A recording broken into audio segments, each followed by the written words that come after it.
நீங்கள் பார்த்து கொண்டிருப்பது உங்கள் ரேமா டிவி. இது சத்தியத்திற்கு சாட்சி. ஆண்டவரும் அருமை இரட்சகருமான இயேசு கிறிஸ்துவின் இனிதான நாமத்தினாலே உங்கள் யாவருக்கும் என்னுடைய அன்பின் வாழ்த்துக்கள். பிரியமானவர்களே, ஒரு வாரம் திங்கட்கிழமையும் கானான் பயணம் என்கிற தலைப்பிலே ஆண்டவருடைய வார்த்தைகளை தியானித்து கொண்டிருக்கிறோம். அந்த வரிசையிலே இன்று எபிரேயருக்கு எழுதின நிருபம் 2ஆம் அதிகாரம் முதல் வசனத்தை உங்களுக்காக நான் வாசிக்கிறேன். எபிரேயர் 2:1. ஆகையால் நாம் கேட்டவைகளை விட்டு விலகாதபடிக்கு அவைகளை மிகுந்த ஜாக்கிரதையாய் கவனிக்க வேண்டும். ரொம்ப முக்கியமான காரியம். அநேக திருச்சபையிலே இதை சொல்லுவாங்க, இந்த காதில் வாங்கி இந்த காதில் விட்டுட்டு வந்துடாதீங்க, நீங்கள் எதை கேட்கிறீர்களோ அதை மனதில் வைத்து வருகிற வாரம் முழுவதும் அதை தியானிங்கள் என்று போதகர்கள் நமக்கு ஆலோசனை சொல்வார்கள். அதை இங்கே அப்போஸ்தலர் இந்த நிருபத்தை எழுதுகிறவர் சொல்றாரு, கேட்டவைகளை விட்டு விலகாதபடி அவைகளை மிகுந்த ஜாக்கிரதையாய் கவனிக்க வேண்டும். யாக்கோபு எழுதுறாரு, கேட்பதற்கு ரொம்ப கவனமா இருங்க. காதுகளால் நம்ம கேட்கிற காரியங்களை குறித்து ரொம்ப எச்சரிக்கையா இருக்கணும். எதை கேட்கணும் எதை கேட்கக்கூடாது ஒரு தனி சப்ஜெக்ட். ஆனால் இங்கே ஆண்டவருடைய காரியங்களை நம்ம எதையெல்லாம் கேட்குறோமோ அதை விட்டு விலகாமல் இருக்கணும். யாத்திராகமம் 40 அதிகாரம், அதான் விடுதலை பயணம், கானான் பயணம். அதுதான் அந்த கானான் பயணத்தில் நடந்தவைகளைத்தான் நம்ம தியானித்திருக்கிறோம். இந்த யாத்திராகமும் 40 அதிகாரம் படிப்பதற்கு ரொம்ப இனிமையாக இருக்கும். கிட்டத்தட்ட ஒரு ஹாலிவுட் படம் மாதிரி இருக்கும். அதை வச்சு ஹாலிவுட் படம் எடுத்திருக்காங்க, 10 கமாண்ட்மெண்ட்ஸ். அந்த காலத்தில் எடுத்த படம் இன்னைய வரைக்கும் அது ஃபேமஸாக இருக்குன்னு சொல்லுவாங்க. ஆக அந்த 40 அதிகாரத்தையும் படிக்கும் பொழுது ஆண்டவர் நேரடியாய் மக்களோடு செயலாற்றின காரியங்கள், அற்புதங்கள், அடையாளங்கள், அதிசயங்கள் நிறைந்த ஒரு புத்தகம் யாத்திராகமம். ஆண்டவர் தம்முடைய பிள்ளைகளுக்கு செய்த ஏராளமான நன்மைகள், கொடுத்த வாக்குத்தத்தங்கள், இன்று வரை அதை பேசி கொண்டிருக்கிறோம். ஆனால் அதே யாத்திராகமம் 40 அதிகாரத்தை நீங்கள் இன்னொரு கோணத்தில் பாருங்க. எகிப்திலிருந்து புறப்பட்ட 6 லட்சத்திற்கும் அதிகமான மக்கள்ல காலேப், யோசுவா தவிர 2 பேர் தவிர வேற ஒருத்தரும் உள்ள போகல. அதாவது அங்கிருந்து வந்தது இல்லை, எல்லா வனாந்திரத்திலே மடிந்து போனார்கள். ஒரு சோக சரித்திரம், மிகப்பெரிய டிராஜடி. 40 அதிகாரத்தில் எவ்வளவு ஆசையா புறப்பட்டு வெளியில வந்தாங்க, எவ்வளவு நம்பிக்கையோடு ஆண்டவரை பின்பற்றி வந்தாங்க, எவ்வளவு வல்லமைகளை நேரடியா பார்த்தாங்க. செங்கடல் 2ஆ பிரிஞ்சு நின்றுச்சு, அது நடுவில் வெட்டாந்தரையில் வர்ற மாதிரி நடந்து வந்தாங்க. 2 பக்கமும் தண்ணீர் மதிலா இருந்துச்சு. திகிலூட்ட அனுபவம். எவ்வளவு ஆச்சரியமாய் கடவுள் அவர்களை நடத்தினார் பாருங்கள். இவ்வளவு ஆச்சரியமாய் நடத்தினார். அவ்வளவு ஆச்சரியமான காரியங்களை நடத்தியும் இந்த ஜனங்கள் ஏன் செத்து போனாங்க? கானானுக்குள்ள பிரவேசிக்கல. கானானுக்குள் பிரவேசித்த லட்சக்கணக்கான மக்கள் யாருன்னா எல்லாம் வனாந்திரத்தில் பிறந்தவங்க. எகிப்திலிருந்து பாவத்திலிருந்து விடுதலையாகி புறப்பட்டு வந்ததுல 2 பேர் தான் தப்பிச்சாங்க, வேற யாரும் தப்பிக்கல. எல்லாருமே மரித்து போனார்கள். அது ஏன் அப்படின்னு தான் எபிரேயருக்கு எழுதும் பொழுது, எபிரேயர்கள் தான் இஸ்ரேலர்கள், யூதர்கள், அவர்களுக்கு எழுதப்பட்ட நிருபம். அதனால அவங்க வரலாற்றையே எடுத்து எழுதுறாரு. நாம் கேட்டவைகளை விட்டு விலகாதபடி மிகுந்த ஜாக்கிரதையாய் கவனிக்க வேண்டும். ஏனென்றால் தேவதூதர் மூலமாய் 3வது வசனத்தையும் 4வது வசனத்தையும் சேர்த்து வாசிக்கிறேன், கவனிங்க. ஏனெனில் தேவதூதர் மூலமாய் சொல்லப்பட்ட வசனத்திற்கு விரோதமான எந்த செய்கைக்கும் கீழ்ப்படியாமைக்கும் நீதியான தண்டனை வரத்தக்கதாக அவருடைய வசனம் உறுதிப்படுத்தப்பட்டிருக்க,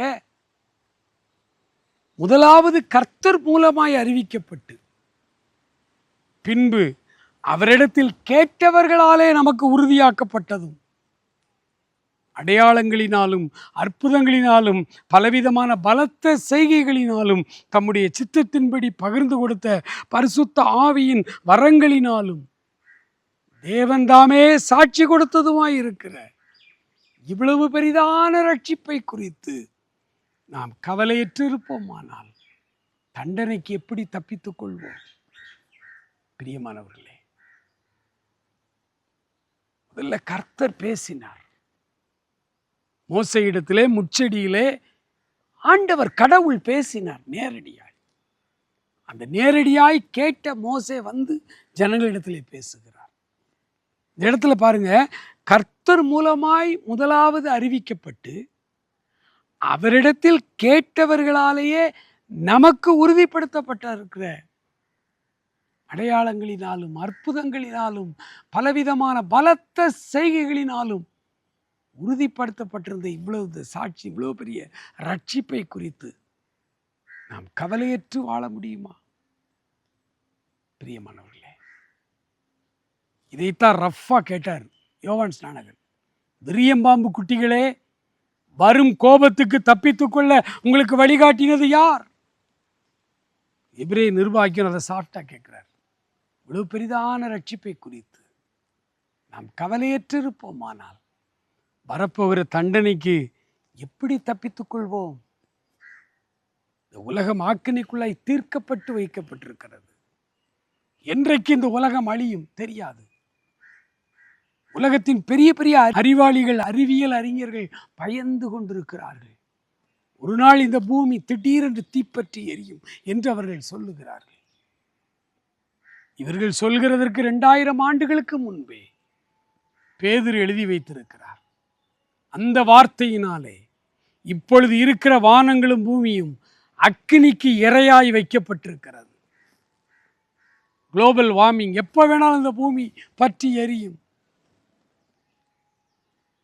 இன்றைக்கே பக்தர்கள் இந்த பூமி வெந்துருகி சாம்பலாகுமே, சிந்தித்து மனம் திரும்பி அவரை அண்டிக்கொள், விரைவுடன் ஓடிவா, விண்ணினில் சேரவே வேகமாய் வேகமாய் வேகமாய் என்று பாடல்களை எழுதினார்களே.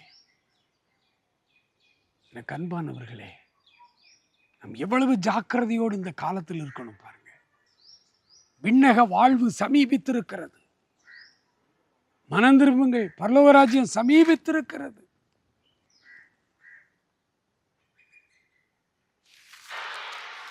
நாம் கேட்கிற காரியங்களை குறித்து ரொம்ப கவனமாயும் ஜாக்கிரதையாயும் இருக்க வேண்டும். பைபிள்ல சொல்லப்பட்ட இனி என்ன சம்பவிக்கும், இனி என்னெல்லாம் நிறைவேற வேண்டும் என்று சொல்லப்பட்ட தீர்க்க தரிசனங்கள் எல்லாம் நிறைவேறி முடிகிற கட்டத்துக்கு வந்து விட்டது. 100% மேல் நிறைவேறி விட்டது. பிரியமானவர்களே, இன்னும் கொஞ்சம், அதுவும் சீக்கிரத்தில் நடந்துடும். எந்த வினாடியிலும் ஆண்டவருடைய வருகை இருக்கலாம். எந்த வினாடியிலும் ஆண்டவருடைய வருகை இருக்கலாம். ஒரு முறை பண்டிதர் பில்லி கிரகாம் அவர்கள் அமெரிக்காவிலே ஒரு பெரிய இறையியல் கல்லூரி, அதில் படித்த ஸ்காலர்ஸ், குருவானவர்கள், பட்டப்படிப்பு படித்தவர்களுக்கு அன்னைக்கு கான்வகேஷன், பட்டமளிப்பு விழா, அதில் பிரசங்கம் பண்ண பில்லி கிரகாமை அழைத்திருந்தார்கள். அவர் வந்து பேசினார். எல்லாரும் கவனமாக இருக்காங்க. உலக பிரசித்தி பெற்ற நற்செய்தியாளர், அவர் என்ன சொல்ல போகிறார் குருத்துவ மாணவர்களுக்கு என்று அவர் சொன்னார். மனிதன் உலகம் முழுவதையும் ஆதாயம் செய்தாலும் தன் ஆத்துமாவை நஷ்டப்படுத்தினால் அவனுக்கு லாபம் என்ன? ஒரு அறைகூவல் செய்தி கொடுத்தார். எல்லாரும் சந்தோஷமாய் அதை குறிப்பெடுத்துக் கொண்டார்கள். அடுத்த வாரம் ஆப்பிரிக்காவில் ஆதிவாசிகளுக்கு நடுவில், அங்குள்ள பழங்குடியின மக்களுக்கு நடுவில் ஒரு கன்வென்ஷன். அவர்கள் அப்பதான் ஆண்டவரை ஏற்றுக்கொண்டு வந்திருக்கிறார்கள். அவர்களுக்கு பிரசங்கம் பண்ண இவரை அழைத்திருந்தார்கள். இவ்வளோ பெரிய அறிவாளி, இவ்வளோ பெரிய பக்திமான், இவ்வளோ பெரிய நற்செய்தியாளர், அந்த மக்களுக்கு என்ன பேசுவார் என்று எல்லாரும் கவனமாய் குறிப்பெடுக்க அமர்ந்திருந்த பொழுது பில்லி கிரகாம் பேசினார். மனுஷன் உலகம் முழுவதையும் ஆதாயம் செய்தாலும் தன் ஆத்துமாவை நஷ்டப்படுத்தினால் அவனுக்கு லாபம் என்ன என்று பிரசங்கித்தார். நிருபர்கள் அவரை மறித்து அவரிடத்துல கேட்டாங்க, ஐயா, போன வாரம்தான் படித்த இறையியல் கல்லூரி மாணவர்களுக்கு பேச சொன்னா இதே வசனத்தை பேசுனீங்க. இன்னைக்கு பழங்குடியின மக்கள் புதிதாக வந்தவங்க, அவங்களுக்கும் இதே சப்ஜெக்ட் பேசுறீங்க, ஏன் அப்படின்னு கேட்டாங்க. அவர் சொன்னார், ஒவ்வொரு மனிதனுக்குள்ளும் ஒரு ஆன்மா இருக்கிறது. ஒவ்வொரு மனிதனுக்குள்ளும் அவனுடைய உள்ளான மனிதன் இருக்கிறான். ரட்சிப்பு என்பதும் ஆத்தும ஈடேற்றம் என்பதும் தன் ஆத்துமாவை ஆதாயப்படுத்திக் கொள்வது என்பதும் எல்லாருக்கும் ஒன்றுதான். அதுல படித்தவன் படியாதவன், ஏழை பணக்காரன் என்கிற வர்க்க பேதம் எதுவும் இல்லை.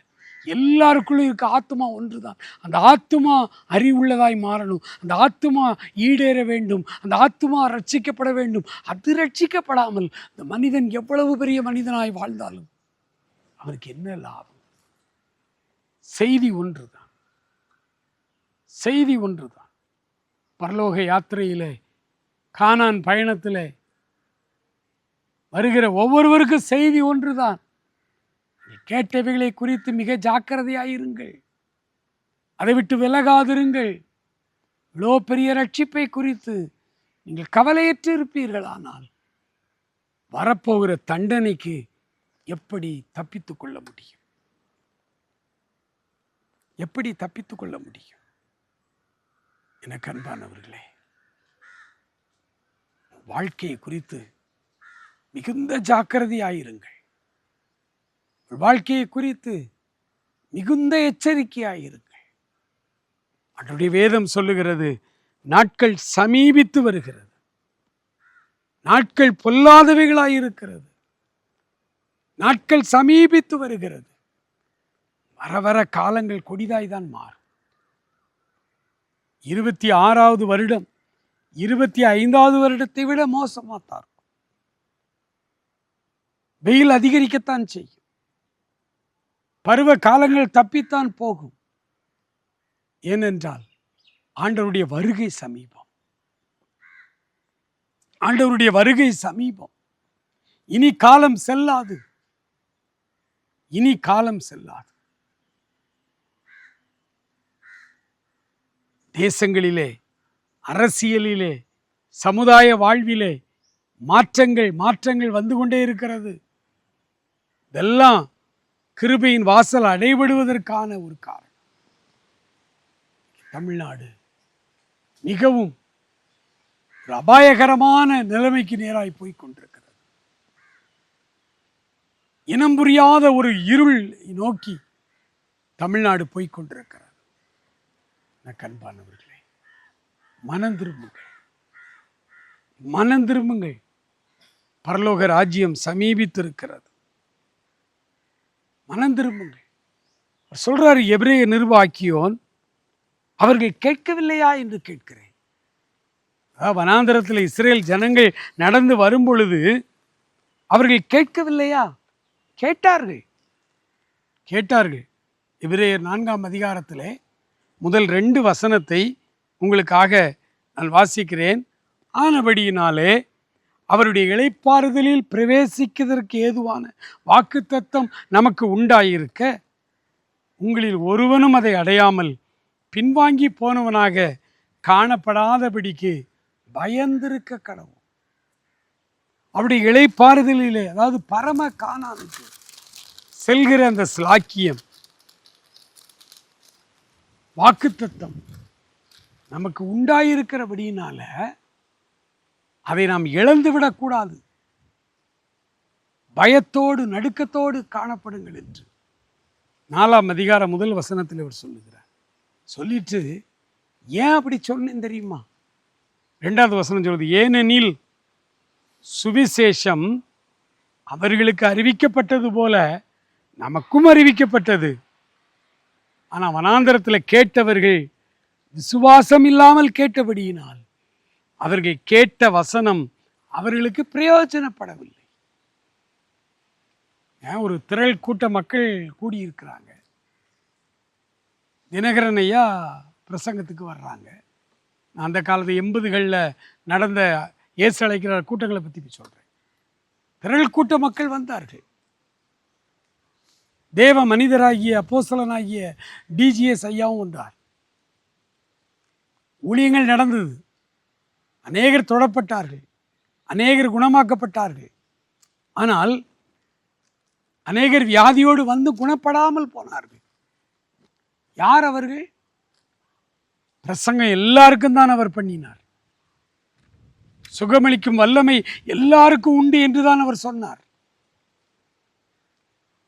சுவிசேஷம் அந்த அந்த மைதானத்தில் வந்த அத்தனை பேருக்கு ஒரே விதமாய் அறிவித்தார். எல்லாரும் கேட்டாங்க. அவருடைய பிரசங்கத்தை கேட்காம யாராவது இருப்பாங்களா? எல்லாரும் கேட்டாங்க. ஆனால் கேட்டவர்களிலே சிலர் மாத்திரம் விசுவாசித்தார்கள். அவர்கள் அற்புதங்களை பெற்றுக்கொண்டார்கள்.